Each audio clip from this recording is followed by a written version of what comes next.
नमस्कार, मैं बालकृष्ण मुले और आप देखना शुरू कर चुके हैं द प्राइम टॉक का स्पेशल सेगमेंट महारथी के हमारे स्पेशल गेस्ट हैं भारतीय जनता पार्टी के कद्दावर लीडर सम्मानित श्री मधु वर्मा जी।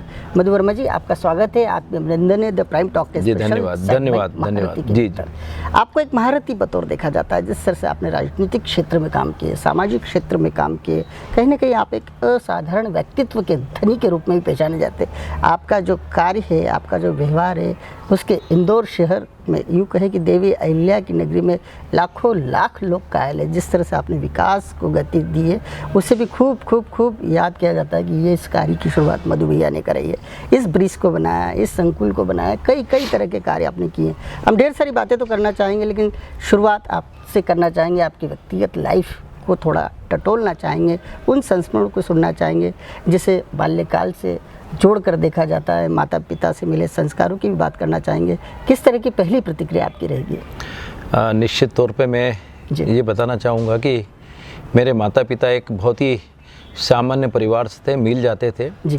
और हम 8 भाई, 4 बहन जी, बड़ा परिवार। हम बड़ा परिवार थे, एक माँ के जी। और हम एक साथ रहते थे परिवार के साथ। हमारे पिताजी हमारे पालन पोषण करते थे जी। और जब हम छोटे थे तो हमको उन्होंने छोटे मोटे स्कूल से पढ़ाई भी हमारी कराई। और जब हम लोगों की घर की थोड़ी स्थिति ऐसी ख़राब थी तो उस समय हम लोग क्या, पिताजी हमारे खेत ले लेते थे, खेती के सब्जी के खेत ले लिए, भुट्टे के खेत ले लिए और उसमें हम लोग सब लग के भुट्टे मूली सब उखाड़ के मंडी ले जाते थे सर पे। और ऐसे करके हमारा परिवार बहुत अच्छा चलता रहा और हम लोगों को धीरे धीरे पिताजी ने हम लोगों को पढ़ा लिखा के जितना हम पढ़ पाए उतना करके और हम लोग फिर काम से लगते गए। जी, जिस तरह देखा जाता है काफ़ी संघर्ष, काफ़ी चुनौती, कटीले भरी रास्तों से आपने अपने आप को बनाया। कहने के वर्मा परिवार के नाम को एक बहुत बड़ा सम्मान दिलाया, क्योंकि जिन पदों पर आप बैठे उन पदों को लेकर आज भी लोग केवल यही सोचते हैं कि जिस अंदाज में मधु वर्मा जी ने राजनीति की है या जिस तरह से मुकाम पाया, वो मुकाम शायद हम कभी पाएंगे कि नहीं पाएंगे। छात्र राजनीति की बात करना चाहेंगे, कॉलेज लाइफ की बात करना चाहेंगे, कब आप कॉलेज गए, किस तरह से छात्र राजनीति से जुड़े? निश्चित है कि मतलब मैं जब छात्र राजनीति में तो मैं बाद में गया, लेकिन मैं चूँकि परिवार की स्थिति ऐसी नहीं थी कि मेरे बड़े भाई एक रेडियो मैकेनिक थे और असेंबल भी करते थे नौलख के। तो उनके पास मैं चला गया था, मतलब सन 68 के अंदर, बहुत छोटी उम्र के पास, और मैं एक अच्छा मैकेनिक बन गया था उस समय 70-72 में। मेरा सार्वजनिक जीवन के अंदर मेरा एक मिलनसारिता की बहुत बड़ी वो रहती थी, हमेशा सबसे मिलना, दोस्ती करना, जो आज भी दोस्तों की मदद करना। तो मेरा समझता हूँ 72-73 के अंदर कम से कम मेरा कुछ एरिया में, मतलब मैंने करीबन यहाँ से 30-40 किलोमीटर दूर इधर खंडवा रोड पे बाई चोरल तक, उधर अपना खुड़ेल रोड पर, ऐसे मतलब काफ़ी संबंध हो गए थे। मेरी दुकान नौलखे रेडियो पे बड़े भाई के साथ काम करने, और मैंने 71 में अपनी खुद की दुकान डाल ली थी, अपना ये रेडियो रिपेयर और असेंबल की दुकान 5 वर्ष पहले। हाँ, तो उस समय मैंने डाल दी थी। उस समय मेरा एक बहुत अच्छा व्यवहार भी था और बहुत अच्छे संबंध थे लोगों से। इतना व्यवहार था तो पिछले 74 के अंदर महू के अंदर एक उपचुनाव हुए थे महू विधानसभा के अंदर। प्रकाश चंद सेठी 2 जगह से चुनाव लड़े थे, महू से और उज्जैन से जी। तो उस समय क्या हुआ था कि सेठी जी ने यहाँ से इस्तीफा दे दिया था महू से जी। तो यहाँ से रामेश्वर सोनी वहाँ से चुनाव लड़े थे कांग्रेस से, और भारतीय जनता पार्टी की तरफ से, जनसंघ की तरफ से, उस समय जनसंघ थी, तो उस समय भैरूलाल पाटीदार जी को टिकट दिया था। निर्भय सिंह पटेल जी जो आज हमारे बीच में नहीं है, वो पिपलियापाला गाँव पे यहीं रहते थे पहले जी। निर्भय सिंह पटेल जो मध्य प्रदेश शासन के अंदर मंत्री भी थे और जनसंघ के बड़े पुराने कार्यकर्ता थे उस समय। उस समय चुनाव के टाइम में जब महू क्षेत्र का जब चुनाव हुआ तो ये बाई चोरल सिमरोल तरफ का एरिया भी उसी में आता था, महू विधानसभा में। तो पटेल साहब जब 2-3 रोज गए तो वहाँ पर उन्होंने देखा कि यार उस एरिया में जो कांग्रेस का समय था उस समय, और सिमरोल तरफ इधर कम्युनिस्टों का ज़्यादा बहुत प्रभाव था। पटेल साहब 3-4 दिन बाद उस क्षेत्र का दौरा करके आए, और जब दतोदा गांव में एक गजानंद जी मुंडेल परिवार है बहुत पुराना, वो पढ़े लिखे थे, तो उनसे बोले भैया यहाँ पर तो कोई हाथ रखने नहीं दे रहा है कोई, यहाँ तो सब कांग्रेस और कम्युनिस्ट ही है। बिल्कुल सही। तो उस समय फिर उन्होंने गजानंद मुंडेल जी ने दतोदा के अंदर जब वो गए, पटेल साहब चाय पी और उन्होंने बोला कि आपके मधु भैया से कैसे संबंध है? क्या बात है। तो बोले मेरा तो कोई परिचय नहीं, लेकिन मैं जानता हूँ वहाँ रहते हैं। तो पटेल साहब रात को उसी दिन मेरे पास घर पे आए, मेरा कच्चा मकान था मेन रोड पे, और पटेल साहब ने मेरी माँ को बोला कि मधु का काकी बोलते थे वो, काका काकी। मेरा तो कोई परिचय नहीं था। तो मैं उठ के आया पीछे से रात को 11 बजे। जी। तो पटेल साहब बोले कि मधु तेरे को चुनाव में चलना। तो मैंने पटेल साहब से कहा, मैंने कहा पटेल साहब मेरा चुनाव से क्या लेना देना, मेरे को तो कुछ समझता नहीं, मेरा सर्कल जरूर। अरे बोले नहीं, तेरा तो वहाँ पर बहुत नाम है और तेरे बारे में सबने बोला कि मधु भैया आ जाएंगे तो यहाँ पूरा ठीक हो जाएगा। तो मेरी माँ ने चाय बनाई, चाय पिलाई पटेल साहब को और बोले मैं सवेरे आऊँगा, ले चलूँगा। और मेरे को ले गए। तब तक आप भारतीय जनता पार्टी की सदस्यता ग्रहण कर ली थी? भारतीय जनता पार्टी ने जनसंघ थी उस समय। हाँ, तो जनसंघ का जब उस समय 74 या 73 में चुनाव हुआ था, उपचुनाव, तो मेरे को जब ले गए तो उन्होंने देखा कि यार इसका तो बहुत दबदबा है और बहुत प्रभाव है यहाँ पर। तो मेरे को फिर उन्होंने वहीं की कमान संभाल दी और मैं फिर 20-25 दिन तक वहीं लगा रहा चुनाव में। पटेल साहब भी वहाँ आ जाते थे, कर जाते थे। तो 17 बूथ मेरे को दिए और वो चुनाव हम जीते वहाँ पर। फिर उसके बाद पटेल साहब ने मेरे को जो है कभी छोड़ा नहीं, मतलब सवेरे से लेकर शाम तक कई बार जब भी चुनाव आते या संगठन के काम आते या दौरे पे जाते तो मैं दिन भर वहाँ दुकान पे, मेरे छोटे भाई भी थे, वो भी तैयार हो गए थे काम करने लायक, तो मेरे संग वो मेरे को हमेशा ले जाते थे चुनाव में या कोई भी इस तरह का वो वैसे मौके आते थे। तो मेरे को लगातार उन्होंने अपने साथ जोड़ लिया और मेरे पे मतलब बहुत अटूट विश्वास था। और मैं भी पटेल साहब को, निर्भय सिंह जी को खूब मानता था और मेरे को लगातार वो मतलब मेरे साथ रहे, मतलब मैं रहा उनके साथ। वो खूब मेहनत करी। फिर छात्र राजनीति के अंदर हम लोगों ने, मैं वैसे कम पढ़ा लिखा हूँ, सेकेंडरी हूँ, सेकेंडरी पास किया, लेकिन वो छात्र राजनीति का मुझे भी शौक था और पार्टी संगठन की तरफ से मेरे को जवाबदारी दी, जनसंघ की तरफ से। तो हम कॉलेज के अंदर निर्भय सिंह पटेल साहब के नाम की पैनल और स्टूडेंट पैनल के नाम से चुनाव लड़ाने लगे। बाद में इमरजेंसी लग गई। इमरजेंसी के बाद भी फिर हम लोग लगातार, जब इमरजेंसी हटी तो 80 के बाद भी हम लोगों ने 77 के बाद वहाँ पे पैनल लड़ाते रहिए और लगातार उस समय क्या था कि 80 के अंदर फिर भारतीय जनता पार्टी बन गई थी।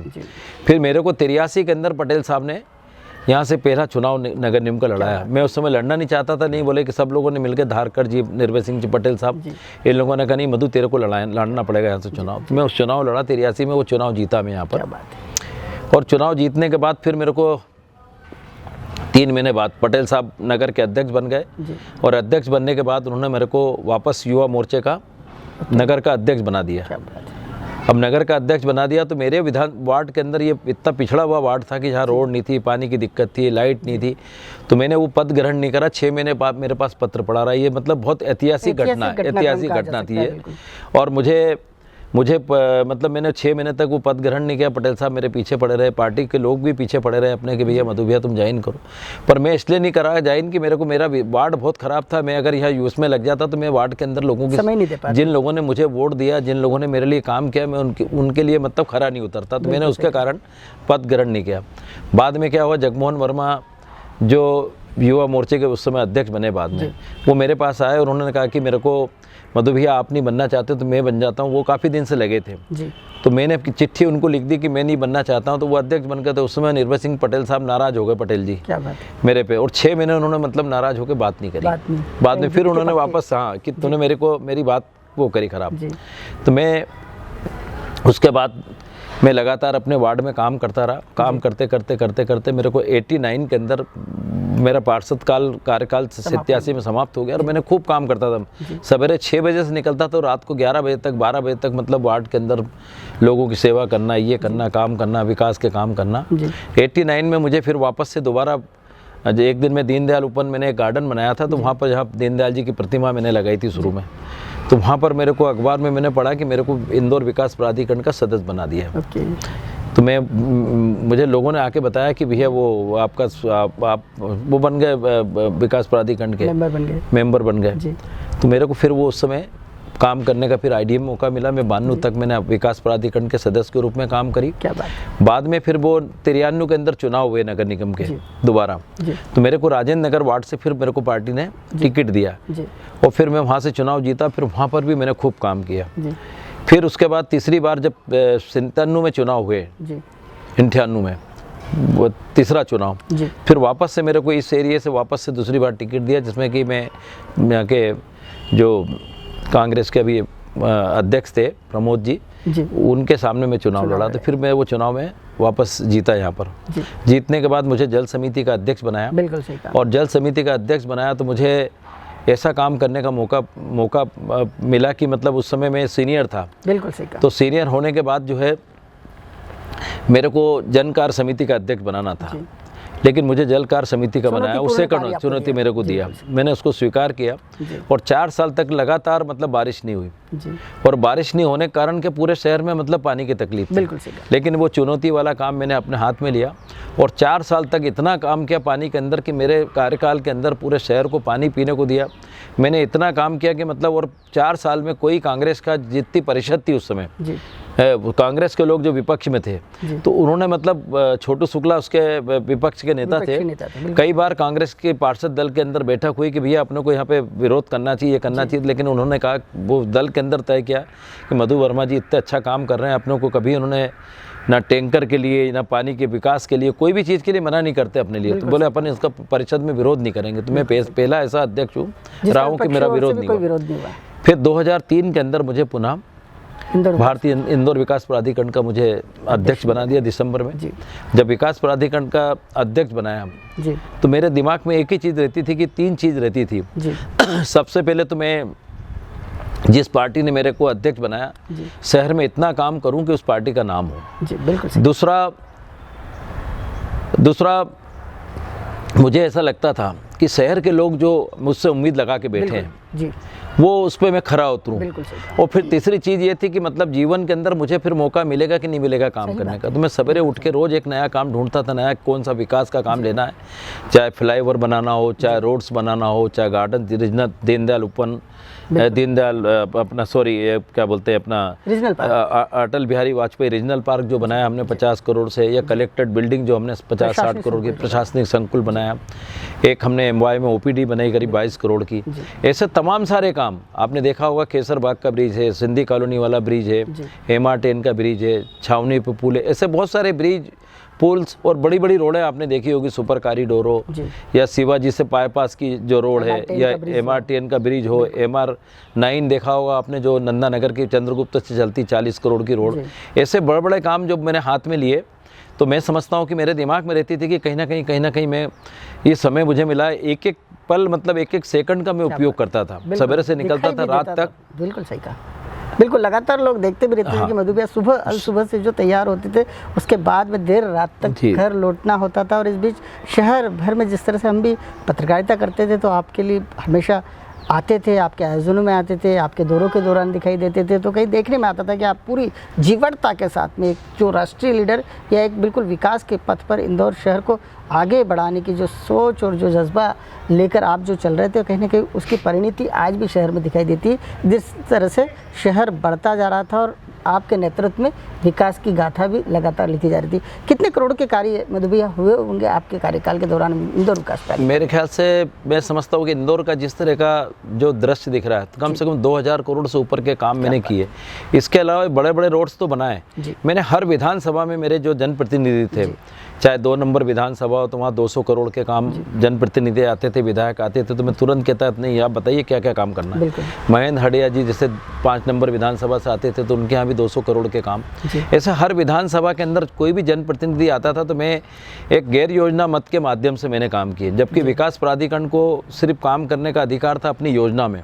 लेकिन मैं ऐसा हिंदुस्तान के अंदर, मैं बताऊँ मध्य प्रदेश नहीं हिंदुस्तान के अंदर ऐसा मतलब जो इंदौर विकास प्राधिकरण का अध्यक्ष बना कि मैंने गैर योजना मत के माध्यम से पूरे शहर में विकास किया है। और उससे जिस तरह से सभी काम ये जितने भी गैर योजना मत के अंदर हमने सुपर कॉरिडोर जैसे बनाया हमने, ये आपका जो BRTS जो अभी रोड है 200 करोड़ की, ये भी हमने गैर योजना मद में बनाई। शिवाजी से बाईपास ये गैर योजना मद में रोड PWD की थी। एक अटल बिहारी वाजपेयी रीजनल पार्क जो 50-60 करोड़ का, ये भी गैर योजना मद में बनाया हमने। सिंधी कॉलोनी का ब्रिज है जो 30 करोड़ का, ये गैर योजना मद बनाया हमने। ये केसर बाग ब्रिज जो है ये भी करीब, इसमें बहुत सारे काम हुए। ब्रिज के अलावा भी अन्य काम भी बहुत सारे थे, भराव करना था, रोड बनाना था। इसमें करीब अगर अपन व्यवस्थापन और सब देखेंगे तो 60 करोड़ रुपए लगाए हमने। बिल्कुल सही। सेंट्रल लाइटिंग के क्षेत्र में भी हाँ, सेंट्रल लाइट भी हमने काफ़ी जगह पे जहाँ रोड बनाया तो वहाँ सेंट्रल लाइट भी हमने लगाई है, फुटपाथ भी बनाया। और एक मज़े की चीज़ बताऊँ कि जो जैसे सुपर कॉरिडोर जितनी भी रोड बनाई MR10 से 11 और जो नक्षत्र के पीछे चलती है या शिवाजी की, हमने हर काम जो करे वो आने वाले 50 साल को लेके मैंने अपने विजन से करे। क्या बात है। ब्रिज भी बनाया तो हमने 4 लेन के बनाए, रोड भी बनाई 6 लेन की बनाई। मुझे ये लग रहा था कि आने वाले समय के अंदर जिस तरह से पॉपुलेशन बढ़ेगी तो आवश्यकता लगेगी, तो उसको लेकर के मैंने खूब काम किया। मतलब उसके अंदर मेरा विजन ये रहता था कि नहीं, अपन जो भी चीज़ बनाया तो आने वाले 50 साल को लेकर बिल्कुल के, सही कहा। और उसको लेकर के मैं काम करता रहा। इसके अंदर भारतीय जनता पार्टी का मुझे बहुत बड़ा आशीर्वाद मिला। मैं भारतीय जनता पार्टी का आभारी हूँ कि मुझसे एक छोटे से कार्यकर्ताओं को इतनी बड़ी जवाबदारी दी थी, और मैं उसमें चूँकि मुझे ऐसा लगता मैं खरा उतरा, और ये शहर के लोग भी इस चीज़ को विश्वास करते। मेरे जितने वरिष्ठ जो नेता हैं प्रदेश के, वो लोग भी मतलब इस चीज़ को महसूस करते हैं कि मधु को जो जवाबदारी देते हैं तो वो जवाबदारी से करता है। मेरे को ऐसे लगातार संगठन बहुत सारी जवाब देती रहा। बिल्कुल, लगातार आपके पास संगठन के दायित्व रहे। जब जब आपको कोई बड़ी जिम्मेदारी मिली, कहीं ना कहीं आप 100% उस जिम्मेदारी पे खरे उतरे, और देवी अहिल्या की नगरी ने इस बात को महसूस ही किया और देखा भी, और लगातार आज भी आपके किए हुए कामों को लोग जब भी गुजरते हैं उस स्थान से तो वाकई याद करते हैं और कहते हैं कि ये कार्य जो है इंदौर विकास प्राधिकरण ने उस समय किया था जिस समय मधु वर्मा जी यहाँ के अध्यक्ष थे। जैसा आपका नाम है वैसा आपका काम है, वैसा ही आपका सरल और सौम्य स्वभाव है। संगठन और संगठन को गढ़ने का काम एज ए संगठक के रूप में आप खूब करते हैं। आज भी लोगों को आप इतना जोड़ते हैं, जितना शहरी नेता कहलाते उतनी आपकी पकड़ ग्रामीण क्षेत्र में भी दिखी जाती है। आखिर ये कृतित्व साथ साथ कैसे कर पाते हैं? निश्चित तौर पे मैं जब सवेरे उठता हूँ तो निश्चित है कि मेरे को माता पिता का बहुत आशीर्वाद मिला है, और मेरे कार्यकर्ता जो है मतलब जी, जो भारतीय जनता पार्टी के जो रात दिन मेरे साथ काम करते हैं, तो जब भी उठता हूँ तो एक नई ऊर्जा, मतलब जब उनको याद करता हूँ तो मुझे एक नई ऊर्जा मिलती है कि नहीं, मुझे बहुत काम करना है, मुझे बहुत काम करना है। और मैं समझता हूँ ये सब कुछ जो कुछ मेरे को जो प्रेरणा मिली है, हमारे वरिष्ठ नेता क्या बोलते हैं निर्भय सिंह जी पटेल साहब, नारायण राव जी धर्म जो मेरे वरिष्ठ आज नहीं है, श्री अपने राजेंद्र धारकर जी, इन लोगों ने मुझे बहुत आशीर्वाद दिया। मेरे को जब जब मिलता था मुझे इतना प्यार देते थे, इतना स्नेह करते थे। आज मैं समझता हूँ कि मेरे माता पिता का भी बहुत आशीर्वाद रहा, क्योंकि किसी के आशीर्वाद के बगैर बिल्कुल सही हम चल ही नहीं सकते, हम कुछ कर ही नहीं सकते हैं। बिल्कुल सही कहा। और मैं समझता हूँ कि मुझे इतने छोटे से परिवार, मील मेरे पिताजी मील जाते थे, एक छोटे से परिवार से मैं मतलब इतनी बड़ी जगह पे मेरे को जवाबदारी मिली। और मैं बताऊँ मज़े की बात यह है कि मैंने कभी पार्टी को ये चीज़ मांगी नहीं। मैं ऐसा भाग्यशाली कार्यकर्ता हूँ कि मुझे भारतीय जनता पार्टी ने हर चीज़ मुझे बुलाया और ये चीज़ दी। तो मुझे इस बात का भी गर्व है कि मुझे जब पार्टी बगैर बुला देती तो मेरा भी उसके प्रति ज़्यादा दायित्व बढ़ जाता है, ज़्यादा वो बढ़ जाता है कि मैं उसके अंदर ज़्यादा काम करूं, कि जिन लोगों ने मुझे जवाबदारी दी उनका भी कम से कम मान रह जाए। बिल्कुल सही कहा मधु भैया। और जिस तरह से आपका कृतित्व देखा जाता है, आपका कार्य देखा जाता है, संगठन में जिस तरह से आप काम करते, आपकी उपयोगिता खूब सारी संगठन की नज़र में हमेशा बनी रहती है। आप सावेर उपचुनाव के भी कहीं ना कहीं शिल्पकार के रूप में पहचाने जा रहे हैं। आपने जिस तरह से इस आयु में कहीं ना कहीं युवा वर्ग तक, जब कोविड काल के चलते सावेर उपचुनाव से दूर रखे हुए था अपने आप को, ऐसी स्थिति में आप स्वयं वहाँ पे खूब किला लड़ाते दिखाई दिए। आखिर ये जज्बा कैसे आता है आपके भीतर इतने कृतित्व को करने का? मैं एक और चीज़ बताना चाहूँगा कि मुझे पिछले विधानसभा चुनाव में टिकट दिया था जी, और मैं समझता हूँ ये हारी हुई सीट थी। बिल्कुल 18,500 से हारी हुई सीट थी विधानसभा, राव विधानसभा जी। उस समय भारतीय जनता पार्टी ने मुझे बहुत विश्वास करके टिकट दिया। हालांकि वो चुनाव में जीत नहीं सका, 5,000 कुछ वोट से हार गया मैं।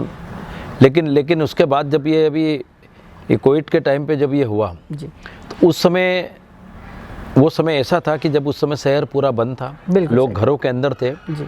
और मैं चुनाव चूँकि हार चुका था, और मेरे बार 3 दिन तक मेरे मन के अंदर ये हो रहा, क्या बोलना चाहिए, ये पीड़ा हो रही थी, ये मन में बार 30 थी कि मतलब मेरे मतदाता जो जिन लोगों ने मेरे को लाइन में लग करके वोट दिए, कहीं ना कहीं मैं 5,000 वोट से हारा हूँ, लेकिन बाकी लोगों ने तो मुझे वोट दिए। आप केवल 5,000 लोगों का नेता नहीं हो सकते। तो मैंने उस 2 दिन के अंदर तय किया कि मुझे उन लोगों के बीच में जाना चाहिए, उनके दुख दर्द में जाना चाहिए। ये समय ऐसा है कि इस समय मेरे को अपनी जान की परवाह ना करते हुए मुझे उनके बीच में जाना चाहिए, उनकी चिंता करना चाहिए कि वो लोग आज घरों के अंदर रह रहे हैं, उनके पास राशन है कि नहीं है, भोजन की व्यवस्था है कि नहीं, उनके पास तेल शक्कर है कि नहीं है। और मैं समझता हूँ कि मैं तीसरे दिन मैंने तय किया कि मुझे जाना है। मैं आपको एक बड़ी चीज़ बताऊँ कि शहर के लोगों ने मुझे इतना विश्वास दिया, इतना मतलब मान बढ़ाया कि मैं समझता हूँ मैंने जिन लोगों से निवेदन किया कि भाई साहब मुझे, मेरा वार्ड बहुत बस्ती वाला एरिया है और बहुत ख़राब वार्ड है,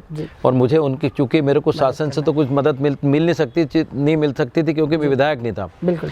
तो मैंने कुछ लोगों के नाम निकाले जो मुझसे थोड़ा सा प्यार करते हैं, स्नेह करते हैं, और मैंने बड़े विश्वास से उनको जब बोला कि भाई साहब मुझे की मदद की ज़रूरत लगेगी।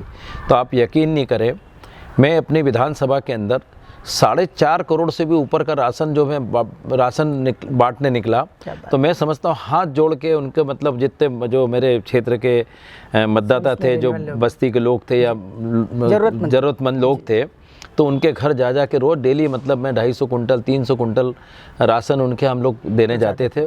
और जब दे के आते थे तो इतनी खुशी होती थी। और जिन लोगों से मैंने निवेदन किया, उन्होंने इतना दिया कि मैं सवेरे उठता हूं तो हाथ जोड़ के सिर्फ उनके लिए दुआ प्रार्थना करता हूं कि जिन लोगों ने मतलब मेरे को इस समय मदद करी और उनके मदद के माध्यम से मैं घर घर पहुंचा लोगों के मदद करने।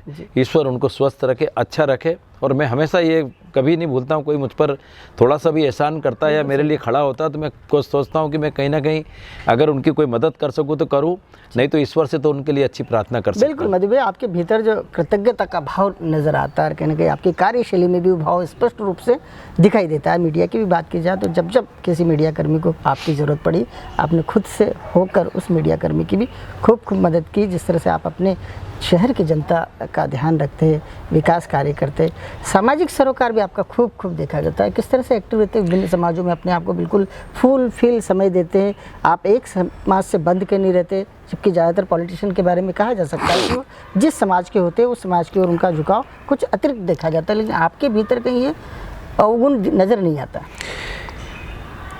जब मैं पहला चुनाव लड़ा और दूसरा चुनाव लड़ा, तो जब लड़ने के टाइम पे जब मैं ये देखता था कि मेरे चुनाव पे कार्यालय पे जब मेरे भारतीय जनता पार्टी के कार्यकर्ता वो हर समाज के होते थे, बिल्कुल सही, है ना, और हर व्यक्ति मेरे चुनाव में भारतीय जनता पार्टी ने टिकट दिया, भारतीय जनता पार्टी के कार्यकर्ताओं ने काम किया, मेरे लिए भी सैकड़ों कार्यकर्ताओं ने काम किया। तो मुझे ऐसा लगता है कि जब एक आध दो बार ऐसी घटना भी हुई कि मेरे समाज के लोग एक दो बार कुछ काम के लिए आए और उन्होंने मेरे को परिचय दिया आकर के, भैया मैं आपके समाज का हूँ, तो मैंने बिठाया, उनको पानी पिलाया, चाय पिलाई और मैंने उनसे काम पूछा कि मैंने कहा आप तो काम बताओ। बोले भैया मैं नल कनेक्शन के लिए आया। मैंने तुरंत बोला इनका नल कनेक्शन रसीद काट के तुरंत कर दें।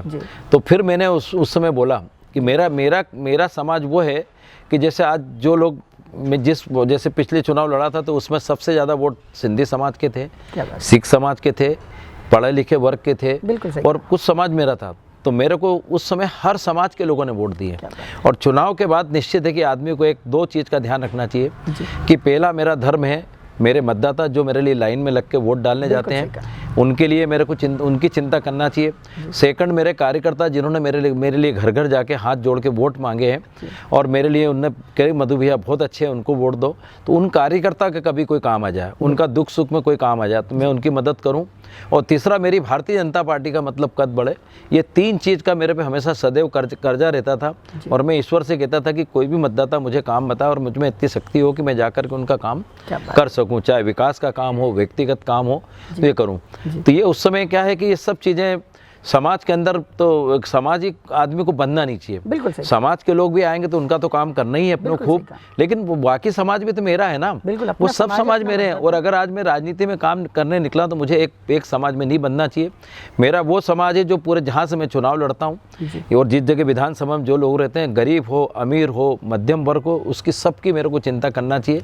कभी मेरे को चश्मे से नहीं देखना चाहिए। और एक और चीज़, जब मैं चुनाव 2 बार लड़ा, पार्षद का 3 बार, तो मैंने कभी भी, मेरे यहाँ कोई भी व्यक्ति आया हो, चाहे कांग्रेस परिवार, कांग्रेस का कार्यकर्ता हो या कांग्रेसी परिवार हो, मैंने कभी नहीं देखा। मैंने सिर्फ बिठाया, पानी पिलाया, चाय पिलाया, मैंने कहा नहीं आप बताइए मेरे लायक क्या काम। और मैंने उसको उसी टाइम मैंने ये प्रयास किया कि उसका कैसे काम हो सकता है। बिल्कुल सही कहा आपने। दोयम दर्जी की राजनीति को कभी स्थान नहीं दिया अपने जीवन में, अपने राजनीतिक जीवन में।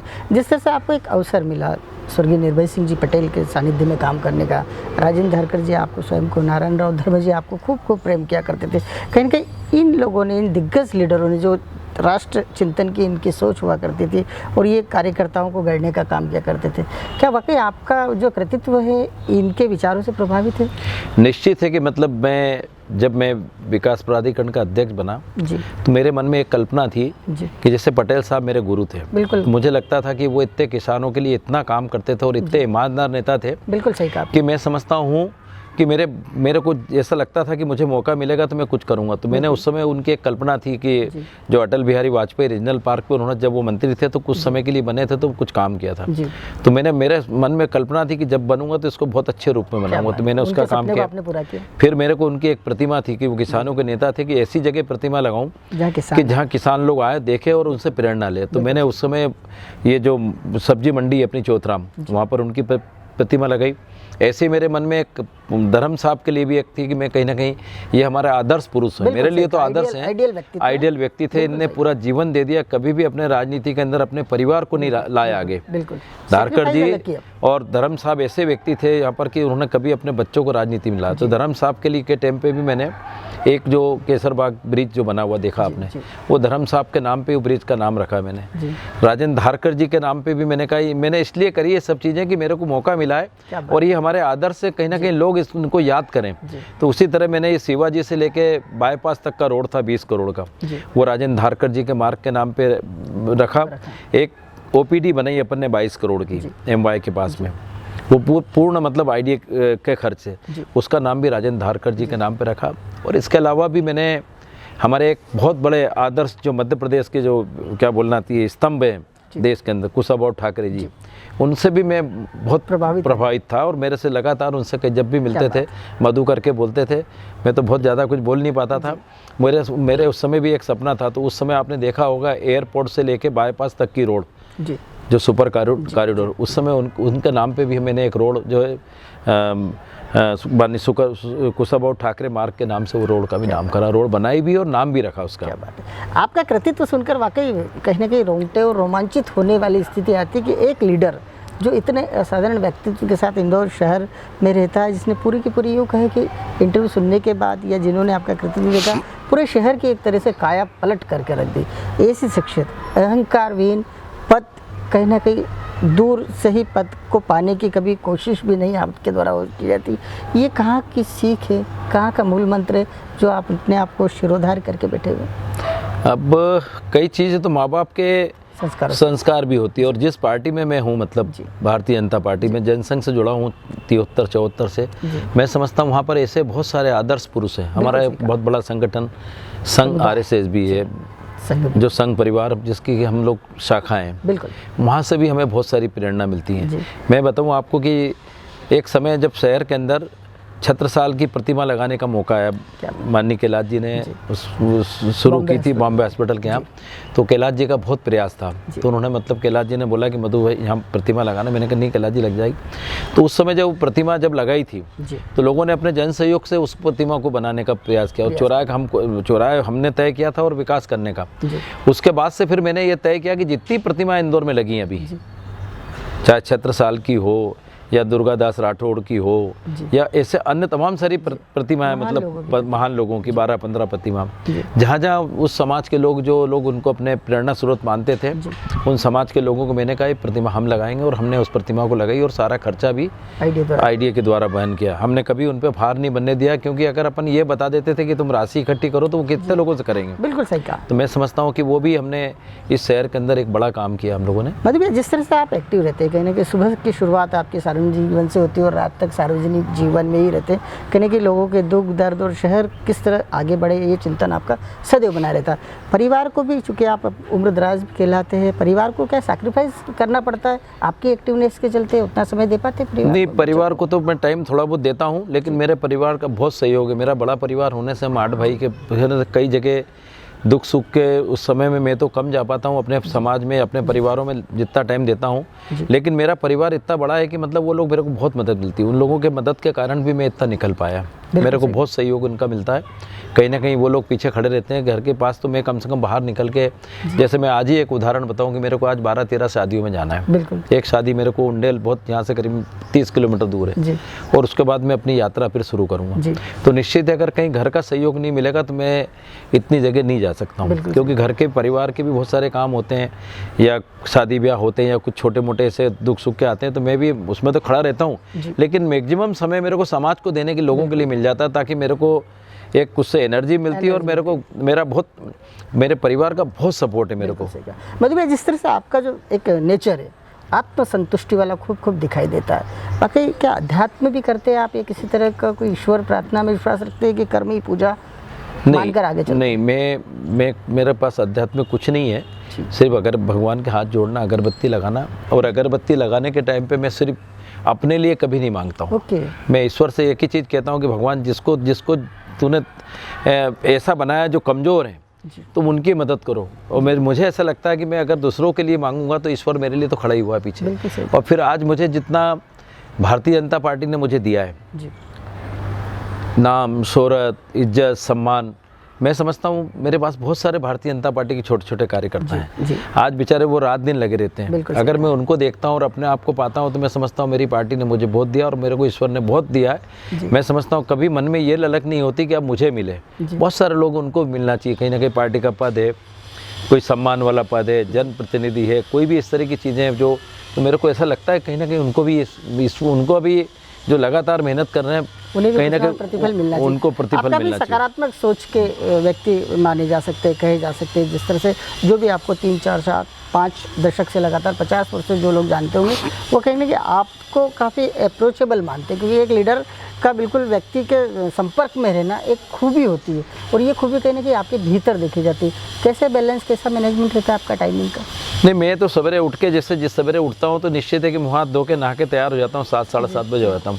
मेरे यहाँ बगैर मतलब मेरे यहाँ मज़े की बात ये है, इस गेट पे से मैं ये नहीं देखता हूँ कि कोई मेरा कार्यकर्ता आ रहा है या मेरा परिचित आ रहा है। सामान्य आदमी भी आता है तो मैं सोचता हूँ उसको बिठा के उसका कुछ अगर मदद कर सकता हूँ, काम कर सकता हूँ, तो मेरे को लगता है कि 2, 4, 5 लोगों का भी मैंने अच्छा भला कर दिया तो मेरे को उससे बहुत शगुन मिलता है और आत्मा को शांति मिलती है। बिल्कुल, ये मेरे दरवाजे शांति जो है आपके चेहरे पर एक ग्लो के रूप में झलकती हुई दिखाई भी दे जाती है। आपके अगले गोल की बात की जाए, लक्ष्य की बात की जाए, क्योंकि अभी तो आपके पास अनुभव इतना लंबा हो गया है कि आपका लाभ जो है दिव्य अल्लाह की नगरी अभी भी खूब ले सकता है। किस तरह का आपका आने वाले समय में गोल देखने को मिलेगा? किस तरह के आपके सोच और विचार है? किस दिशा में शहर को आगे बढ़ता देखना चाहते हैं? क्योंकि शहर को बढ़ाने की शुरुआत जो है आप जैसे कर्तृत्ववान व्यक्तित्व ने पहले से कर रखी है।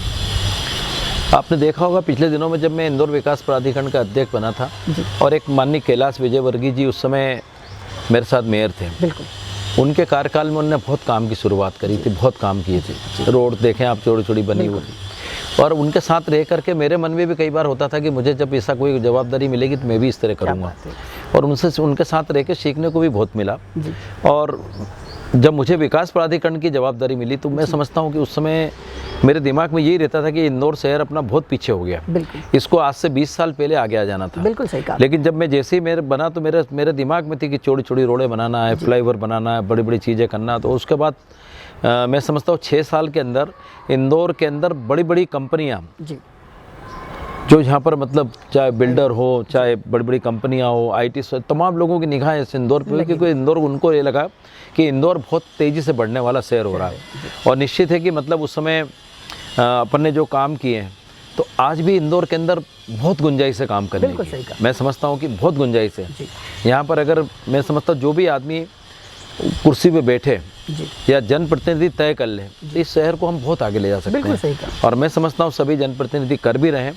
और आगे आने वाले समय में जो भी मैं समझता हूँ कि जनप्रतिनिधि, मैं तो उनसे एक ही चीज़ बोलना चाहूँगा कि वो लोग आज भी अपने शहर के लिए लगें, ताकत से लगें। बिल्कुल सही कहा। और कहीं पर भी कोई योजना पिछड़ रही हो तो सब मिल के एक साथ आ गए हैं। बिल्कुल सही कहा। राजनीति से ऊपर उठ के। बिल्कुल सही कहा। मधु भैया, आप काफ़ी टिट फिट नज़र आते हैं आज भी। जिस तरह से आपकी एक्टिवनेस है, आपकी जो अतिरिक्त एनर्जी है, यूँ कहें कि सकारात्मक एनर्जी, किस तरह आपने भीतर आत्मसात करते, किस तरह का वर्किंग है, किस तरह की एक्सरसाइज करते हैं अपने आप को फिट रखने के लिए?